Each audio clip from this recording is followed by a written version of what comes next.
Hi viewers, welcome back to Varsha kitchen. இன்றைக்கி நம்ம வீடியோவில் சூப்பரான எக் ஆம்லேட் கிரே எப்படி செய்யலாம் இந்த வீடியோவில் பார்க்க போகிறோம். இது வந்து சப்பாத்திக்கு சாதத்துக்குலாம் ரொம்ப டேஸ்ட்டாக இருக்கும். நீங்கள் எக் வந்து ஆம்லேட் போட்டு சாப்பிடாம இந்த மாதிரி கிரேவியை செஞ்சால் ரொம்ப சூப்பராக இருக்கும். வாங்க செய்ய ஸ்டார்ட் பண்ணலாம். ஒரு பேனில் வந்து 2 ஸ்பூன் அளவு ஆயில் சேர்த்துக்கலாம். ஆயில் நல்லா ஹீட் ஆனதும் இது கூட 1 ஸ்பூன் அளவு நம்ம சோம்பு ஆட் பண்ணிக்கலாம். சோம்பு நல்லா வெடிக்கவும் கொஞ்சமாக கருவேப்பிலை ஆட் பண்ணிவிட்டு நம்ம கட் பண்ண வெங்காயம் ஆட் பண்ணிக்கிறேன். நான் வந்து 4 முட்டைக்கு வந்து இந்த கிரேவி செய்யறதுக்கு 2 வெங்காயம் ஆட் பண்ணியிருக்கேன். நீங்கள் வந்து 5 முட்டை 6 முட்டை செய்கிறதா இருந்தால் எக்ஸ்ட்ரா நீங்கள் வெங்காயம் ஆட் பண்ணிக்கலாம். கொஞ்சமாக சால்ட் ஆட் பண்ணிக்கலாம், நல்லா வெங்காயம் நல்லா குக் ஆகிறதுக்கு.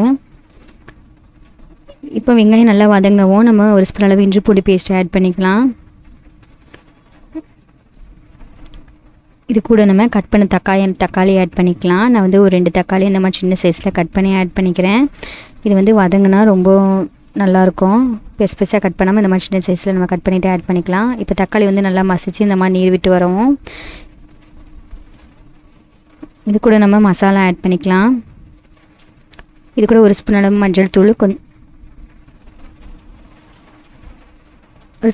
அரை ஸ்பூன் அளவு சில்லி பவுடர், அரை ஸ்பூன் அளவு மல்லித்தூள் ஆட் பண்ணிக்கலாம். அரை ஸ்பூன் அளவு கரம் மசாலா பொடி ஆட் பண்ணிக்கலாம்.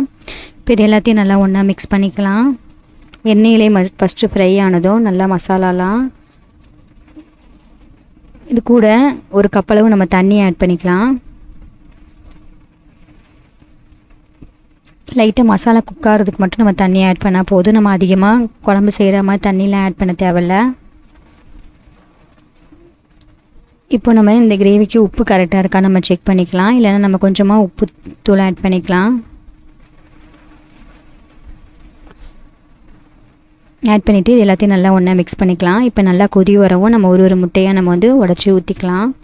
நம்ம வந்து மொத்தமாக இந்த கலக்கி ஊற்றாமல் இந்த மாதிரி தனித்தனியாக நம்ம முட்டைகளை ஊற்றி எடுத்துக்கலாம். இப்போ எல்லா முட்டையும் நம்ம தனித்தனியாக ஊற்றியாச்சு. இதை வந்து கொஞ்சம் நேரத்துக்கு நம்ம முடி வச்சு குக் பண்ணி எடுத்துக்கலாம். டிஸ்டர்ப் பண்ணாமல் முடி வச்சுட்டு குக் பண்ணி எடுத்துக்கலாம். இப்போ வந்து நம்ம ஓப்பன் பண்ணிங்கன்னா இந்த மாதிரி முட்டையெல்லாம் ஓரளவு குக் ஆகிருக்கும். இதை வந்து நம்ம லைட்டாக இந்த மாதிரி பிரட்டி விட்டுக்கலாம். பிரட்டும் போது அதோடு சேர்ந்து நம்ம மசாலாவோடு நம்ம இந்த மாதிரி பிரட்டி எடுத்து நம்ம போட்டுக்கலாம். இப்போ டபுள் சைடு நல்லா குக் ஆகிரும். இந்த மாதிரி நீங்கள் பிரட்டி போட்டு எடுத்திங்கன்னா இதையும் நம்ம கொஞ்சம் நேரம் மூடி வச்சு நம்ம குக் பண்ணி எடுத்துகிட்டு இப்போ ஓப்பன் பண்ணிங்கன்னா கிரேவிலாம் நல்லா முட்டையோடு மிக்ஸ் ஆகி சூப்பராக நம்ம வந்து எக் ஆம்லேட் கிரேவி வந்து ரெடி ஆயிடுச்சு. பார்த்தீங்கன்னா பாருங்கள், இது வந்து நம்ம சாதத்துக்கு நம்ம சைட் டிஷ்ஷாக சாப்பிட்டா ரொம்ப டேஸ்ட்டாக இருக்கும். அது மட்டும் இல்லாமல் சப்பாத்திக்கு சைட் டிஷ்ஷாக சாப்பிட்டிங்கன்னா நல்லாயிருக்கும். இந்த ரெசிபி கண்டிப்பாக உங்களுக்கு பிடிச்சிருந்ததுன்னா வர்ஷா கிச்சன் தமிழுக்கு